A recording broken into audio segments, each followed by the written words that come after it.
pihak pemerintah terkait lah ya, untuk memasukkan pelajaran psikologi dasar ini dari dini gitu loh, agar mereka saling menghargai sesama teman-temannya, agar mereka saling menghargai ketika.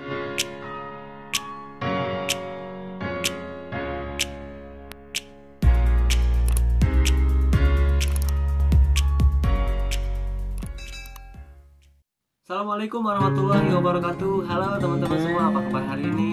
Saya doakan semoga kalian selalu diberikan kesehatan, kebahagiaan, dan juga rezeki yang berlimpah oleh Allah Subhanahu wa Ta'ala tentunya. Amin ya Rabbal 'Alamin.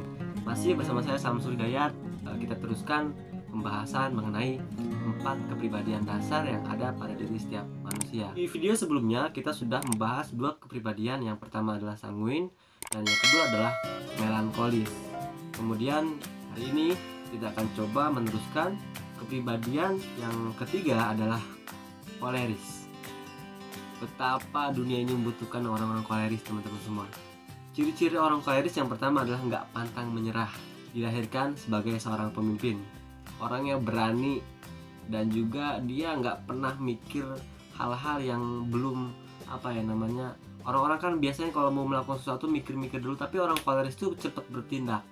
Dia memiliki kemauan dan ketegasan yang kuat, teman-teman semua. Orang-orang koleris ini dia mendominasi kepemimpinan atau jabatan. Karena sifat bawaan dasar sebagai seorang pemimpin, dia tidak menyukai sesuatu yang bertele-tele dan tidak ada keputusan yang katakanlah masih mengambang. Nah, ini juga ciri khas yang sangat menonjol di orang-orang koleris adalah dia bisa melakukan apapun, di bidang apapun. Dia nggak mikir, oh saya nanti gimana ya, oh nanti efeknya gimana. Pokoknya dia tuh action aja dulu, adapun nanti bagus atau enggak, itulah kelebihan orang koleris. Nah, kalau misalkan orang melankolis, itu biasanya kan banyak mikir, banyak pertimbangan, selalu menganalisa sesuatu sampai pada akhirnya dia lupa bahwa hal itu adalah sebuah keharusan untuk menuju kehidupan yang lebih baik, mungkin begitu. Orang-orang koleris ini selalu menjadi delegasi di setiap pekerjaan, kemudian berkembang karena tantangan. Pekerjaan apa yang cocok untuk orang-orang koleris?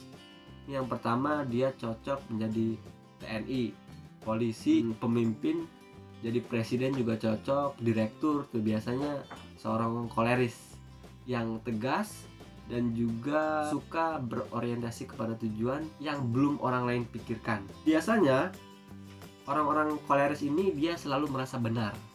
Nah, ini kalau ini berbicara mengenai kelemahan. Karena sifat dasarnya yang terlalu berani, terlalu ambisi untuk mencapai suatu perubahan dan suatu kemajuan, pada akhirnya dia tidak memikirkan kelemahan dia, yaitu selalu merasa benar, teman-teman semua. Bodoh amat orang mau mikir apa, bodoh amat orang mau ngomong apa. Koleris itu nggak pernah mikirin haters atau kata-kata dari orang ketiga biasanya. Dia tidak suka diatur, teman-teman semua. Kalian yang punya pasangan koleris jangan banyak diatur nih. Biasanya kan sanguin atau melankolis kan suka ngatur, suka banyak omong. Kalau sanguin nih ketemu sama orang koleris, biasanya dia suka distorsi. Kalau sanguin mendominasi pembicaraan, kalau koleris dia nggak suka banyak omong, lebih kepada tindakan atau action, teman-teman. Makanya orang-orang sanguin ketemu koleris, udah kalau mau ngomong langsung aja ke poin, jangan banyak bumbu, jangan banyak perumpamaan, cerita dulu. Aduh, itu bukan koleris, bukan hal yang disukain sama koleris. Makanya kalau melankolis pasangannya sama koleris, ini juga cocok. Kenapa? Karena koleris kan kuat nih, keras, suka menggebu-gebu, sementara melankolis kebalikannya. Jadi kalau misalkan api sama air, nah jadi disiramin jadi lep lagi gitu, diem lagi. Akhirnya ketika dia ribut, panas, melankolis itu sebagai pencair. Iya. Kemudian orang-orang koleris juga itu mudah berkawan, tetapi ada kalanya dia tidak butuh kawan. Karena bagi orang-orang koleris, maju dengan sendiri dan dengan cara cepat itu lebih diutamakan ketimbang maju dengan orang banyak tetapi menunggu. Pekerjaan hari itu harus beres hari itu. Waktu itu juga ada tugas, biasanya orang-orang koleris ini langsung beresin. Itulah tadi kepribadian seorang koleris. Bagi Anda yang memiliki kepribadian koleris, mulai dikurangi sifat yang menggebu-gebu, nggak pernah mikirin efek baik atau buruk, berpikir panjang.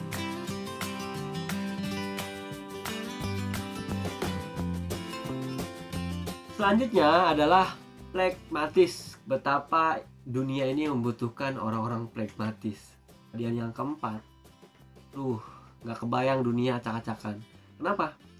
Pragmatis ini adalah pendamai. Orangnya suka tenang, rileks, kemudian dia sebagai penengah. Biasanya kalau orang-orang pragmatis ini tidak suka mendominasi pembicaraan, tidak suka terburu-buru dengan hal-hal yang baru yang sifatnya mendesak.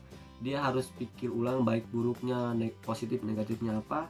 Dan juga biasanya orang-orang pragmatis ini dia banyak menganalisa, hampir mirip dengan melankolis.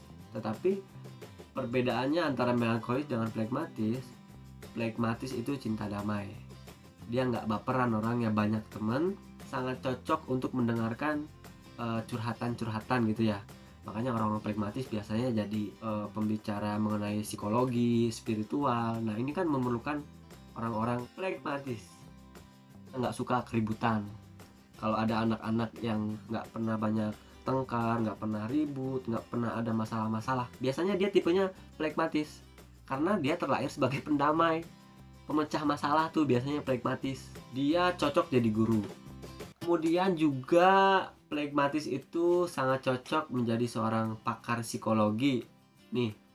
Jadi bagi teman-teman yang memiliki masalah kepribadian, punya masalah keluarga atau hal-hal yang sifatnya intern, ini diceritakannya ke orang pragmatis, cocok. Jangan diceritain ke orang sanguin. Sanguin mah ceritain lagi nanti. Jangan bilang siapa-siapa ya. Ternyata ke semua orang bilang begitu. Akhirnya semua orang tahu. Nah, kemudian pragmatis ini sangat cocok jadi spiritual. Biasanya kiai, kemudian juga guru, ustadz gitu ya. Orang-orang yang bisa menenangkan masyarakat. Makanya saya sangat setuju sekali kalau misalkan ulama atau kiai memberikan arahan kepada masyarakat atau pengikutnya dengan cara damai, menyampaikan sesuatu dengan penuh cinta, ketenangan gitu kan. Nah ini sangat dibutuhkan oleh orang-orang pragmatis biasanya. Kamu cocok jadi juru dakwah. Pragmatis itu jodoh semua orang. Melankolis cocok jodoh sama pragmatis, sanguin cocok jodoh sama pragmatis, kemudian koleris juga cocok. Dan biasanya kalau cowok nih yang punya kepribadian pragmatis bisa jadi playboy. Kenapa? Karena kecerdasan dia yang tadi kelebihannya adalah mampu mendengarkan dan mampu memberi masukan kepada orang-orang. Makanya hati-hati kalau pasangan kalian pragmatis. Di samping dia pendamai, pemberi solusi yang baik, dia juga biasanya disukai banyak orang.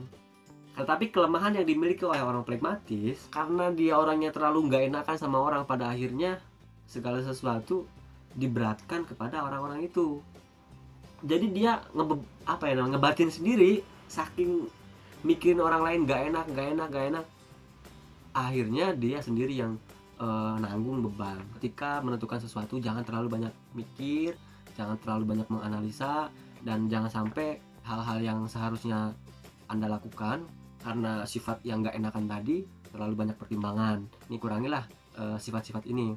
Orang-orang pragmatis ini biasanya dia suka tempat-tempat yang sunyi. Kemudian orang yang suka di air tuh biasanya orang-orang pragmatis karena tadi ada ketenangan.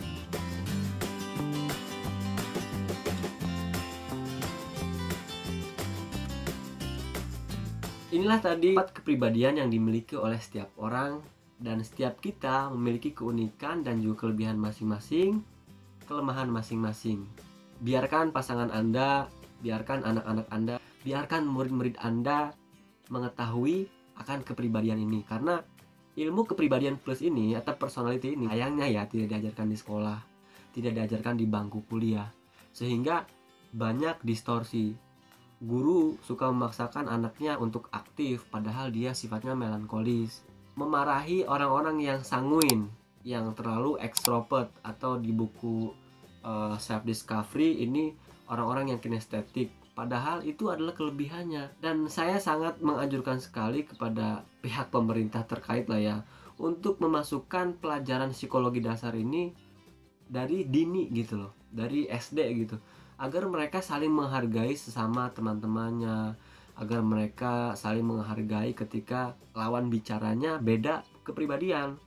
Jadi jangan sampai gara-gara muridnya pendiam, melankolis, gurunya sanguin, dipaksa biar aktif, biar banyak omong. Nah ini nggak bisa begitu cara kerjanya. Nah teman-teman semua, itulah tadi 4 kepribadian yang saya jelaskan.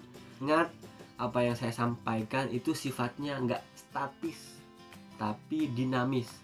Sanguin bisa berubah menjadi melankolis tergantung kebutuhan pekerjaan dia. Kemudian koleris juga bisa menjadi sanguin tergantung pekerjaan dia. Yang pasti Anda adalah Anda, kepribadian Anda hanya satu. Jangan sampai Anda melakukan pekerjaan yang bukan di bidang Anda, bukan kepribadian Anda, nanti Anda ngebatin.